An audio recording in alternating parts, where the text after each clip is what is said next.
अस्सलाम वालेकुम वरहमतुल्लाहि वबरकातुहू। आप देख रहे हैं एक्टिव ज़ुबैर। मौजूद हूँ मैं पंचायत गुई बेमदासा में।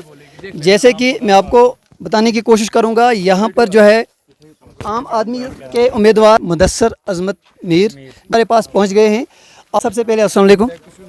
वालेकुम अस्सलाम वरहमतुल्लाह। मुदस्सर मीर साहब, जैसे आपने अभी अभी कहा कि आप एनसी और पीडीपी का बैकग्राउंड जो है चेक करें, और आप एनसी और पीडीपी को जमात नहीं बल्कि एक कंपनी माने।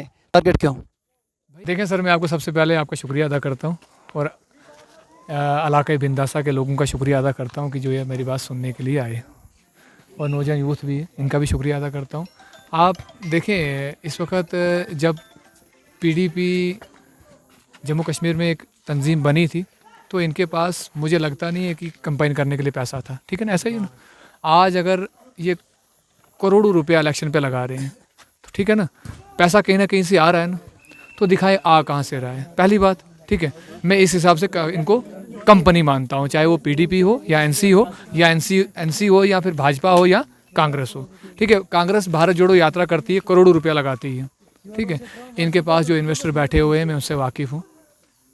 यहाँ की यूथ और यहाँ की जो पॉपुलेशन है ये ज़रूर जानना चाहेगी कि आम आदमी पार्टी जो है इसका मंशूर क्या है। हमारा मंशूर दिल्ली मॉडल और पंजाब मॉडल को यहाँ पे इम्प्लीमेंट करना चाहते हैं, नौजवानों को रोज़गार देना चाहते हैं और इलाके में 350 यूनिट लाइट फ्री देना चाहते हैं। ये हमारा मंशूर है। एनसी ने भी कहा कि हम 200 यूनिट फ्री देंगे, मुलाजिम डिलीवरियों को जो है हम परमानेंट करेंगे। जो भी पार्टी आती है तो एक ही मंशूर पे बात क्यों? मेरी बात सुने, उमर अब्दुल्ला लीडर नहीं है। उमर अब्दुल्ला एक सेलिब्रिटी है, बोल दीजिए उसको। आज के टाइम में लीडर नहीं है वो अरविंद केजरीवाल जी की सोच को यहाँ बेचकर वोट बटोरने की कोशिश कर रहे हैं। अभी देखिए, अब गांधरबल से हारेगा, 2 लाख वोट से पहले हारा था, अभी और हारेगा और पिट लगेगी उसको। आखिर उमर अब्दुल्ला साहब पर टारगेट क्यों? भाई, इक़्तिदार में रहे हुए हैं, मेरे इलाके के स्कूल बेहतर नहीं हुए, मेरे इलाके के रोड बेहतर नहीं हुए, मेरे इलाके के नौजवान को रोज़गार नहीं मिला, ठीक है। जम्मू कश्मीर में जितनी भी पार्टियां इक़्तिदार में रही, अगर हम पंचायत गुई बेमदासा की बात करें या डिस्ट्रिक्ट की बात करें, तो ये लोग वही ढिंडोरा ढूंढ रहे हैं जो पहले ढिंडोरा ढूंढ रहे थे, उसी बात पर रोए हैं और बार बार यही डिमांड होती है। आखिर आपका क्या कहना है इस पर? किनके कौन बार ढिंडोरा पीटता है? मतलब जैसे रोड है, स्कूल है, जैसे आपने कहा रोड, स्कूल, अस्पताल, डिस्पेंसरी वगैरह। ये लोग डुप्लीकेट लोग हैं, इनके वादे डुप्लीकेट हैं, ठीक है। हमने दिल्ली और पंजाब के अंदर दिखा दिया कि, पहली बात मैं आपको बता दूं कि यूटी के अंदर काम कैसे होता है इनको वो भी पता नहीं है। जब तक इनको समझ आएगी ना, तब तक इनकी एक्सपायरी डेट आ जाएगी, फिर ये बहाना मारेंगे हमें यूटी का पता नहीं था। इनको पूछिए ना कि तुम्हारा मैनिफेस्टो क्या है, ओपन करें, लाए मैनिफेस्टो, वरना मैं दिखाता हूँ मेरा मैनिफेस्टो क्या है पूरे कॉन्स्टिट्यूंसी के लिए, पूरे। जैसे सर आपने बोला कि यूटी में काम कैसे करते हैं, तो यूं ही केजरीवाल साहब जो आए थे इक़्तिदार में, बिजली फ्री की थी, लेकिन आज से पहले 10 साल आम आदमी का लीडर या वर्कर यहाँ क्यों नहीं दिखा, ख़ास तौर पर इस जम्मू कश्मीर के दूर दराज इलाकों में, डिस्ट्रिक्ट में? तो वजह क्या है? देखें, पहली बात मैं आपको बता दूं कि आम आदमी पार्टी पहले दिल्ली में थी, ठीक है, उसके बाद पंजाब में आई, उसके बाद हमारी पार्टी नेशनल पार्टी बनी, ठीक है ना। जब नेशनल पार्टी बने हुए 2-3 साल हुए, उसके बाद यहाँ इलेक्शन हुआ नहीं, 10 साल से आपको पता ही है। हम ग्राउंड पे काम कर रहे थे, लोगों से मिल रहे थे। अब पार्टी ने यह मैंडेट दिए हैं, महराज मलिक को दिया है, मुझे दिया है, यासर मत्तू को दिया है। वो कहते हैं कि जाओ नौजवानों को जागरूक करो, नौजवानों को बताओ कि ये डुप्लीकेट लोगों के डुप्लीकेट वादे ये कभी पूरे नहीं हो सकते। अगर यहाँ पे कोई नौजवानों को रोज़गार दे सकता है तो वो केजरीवाल जी की सोच है, और अगर कोई यहाँ पे लाइट फ्री दे सकता है तो वो केजरीवाल जी की सोच है, जो इस वक्त हिंदुस्तान के सियासतदानों को मजबूर कर दिया है ये बोलने के लिए कि हम भी 200 यूनिट लाइट फ्री देंगे। क्या उमर अब्दुल्ला को इस चीज़ का पता नहीं है कि रामबन में, हमारे डिस्ट्रिक्ट रामबन के अंदर 1000 मेगावाट का प्रोजेक्ट चल रहा है? बिल्कुल चल रहा है। तो आज तक क्यों नहीं, आज कैसे आया? आज वोट बटोरने की कोशिश की जा रही है, नौजवानों को गुमराह करने की तैयारी की जा रही है। ये एक ही नहीं बल्कि सारे लीडर यहाँ के कह रहे हैं कि यहाँ पर 1000 मेगावाट का बिजली प्रोजेक्ट चलेगा, हम नौजवानों को रोज़गार देंगे। चलेगा नहीं, चल रहा है, ठीक है। वही कह रहे हैं, चलता है या चलेगा तो रोज़गार देंगे, लेकिन जब चलता है तो आज तक रोज़गार क्यों नहीं दिया? सुने, इनके पास, मैंने आपको पहले बता दिया, वो सोच नहीं है। आप पंजाब के अंदर देखें, हमने पंजाब में आते ही 60,000 डेलीवेजर को परमानेंट किया, आम आदमी पार्टी ने किया ना।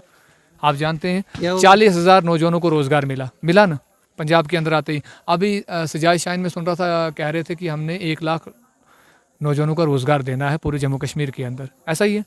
जब इन्होंने 1 लाख नौजवानों को रोज़गार देना है, अभी पुलिस की जॉब्स निकली हैं जिसमें 4.5 लाख बेरोज़गार नौजवानों ने फॉर्म भरा है। ये बताएं मेरी कॉन्स्टिट्यूंसी के अंदर कितने नौजवानों को रोज़गार देंगे ये? पूछें इनसे।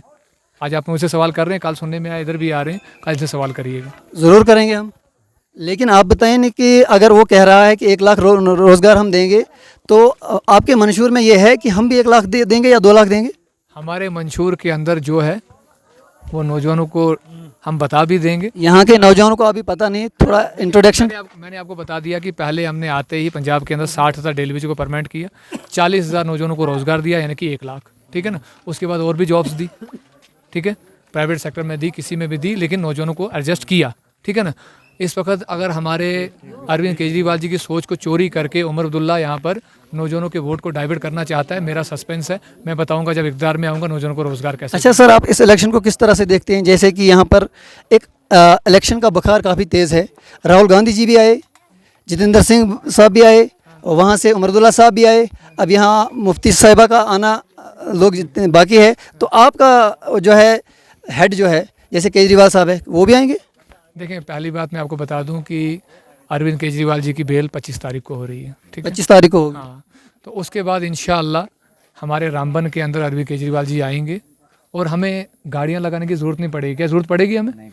हमने खाली मैसेज देना है। नौजवान जानता है अरविंद केजरीवाल हिंदुस्तान के सियासतदानों के सर चढ़ के बोल रहा है। ये मजबूर हो चुके हैं, डर चुके हैं। बाकी ये इस वक्त जो बनहाल कॉन्स्टिट्यूंसी की बात करूँगा, जो ये लीडर घूम रहे हैं, इन्होंने 5 साल के लिए नौजवानों को रुलाना है और गरीब को रुलाना है। मैं इनको बताऊंगा कि काम कैसे होता है। मैं बस यही मैसेज देना चाहता हूँ, नौजवानों को भीड़ का हिस्सा ना बनो। भीड़ का हिस्सा बनने के लिए मेरा नौजवान पैदा नहीं हुआ, या मेरा गरीब जिंदाबाद या मुर्दाबाद करने के लिए पैदा नहीं हुआ। ये अपने इलाके की पहचान है, देश का मुस्तकबिल है। पिछले 70 सालों से नौजवान जो है जिंदाबाद मुर्दाबाद का नारा लगाते हैं, लेकिन हासिल कुछ नहीं होता, तो क्या कहना चाहेंगे?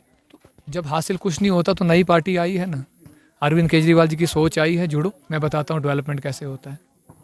इससे पहले भी मुफ्ती साहिबा आई थी, इससे पहले भी उमर अब्दुल्ला साहब चीफ मिनिस्टर रहे, इससे मुफ्ती साहिबा भी वो चीफ मिनिस्टर रही 2.5 साल। उसके बाद जम्मू कश्मीर में भी वो दिग्गज लीडर है जो यहाँ से वोट लेकर बाद में इन गाँव दूर दराज लोगों को भूल जाते हैं। तो कहीं ना कहीं आपका वादा झूठ नहीं होगा? इंशाअल्लाह मेरा वादा कभी झूठ नहीं होगा। मैं कभी भी हकूक़ुल आबाद में कोताही नहीं करूँगा। पहली बात, ये लीडर नहीं है, ये है गिरगिरता रंग बदलने वाले लोग, ठीक है।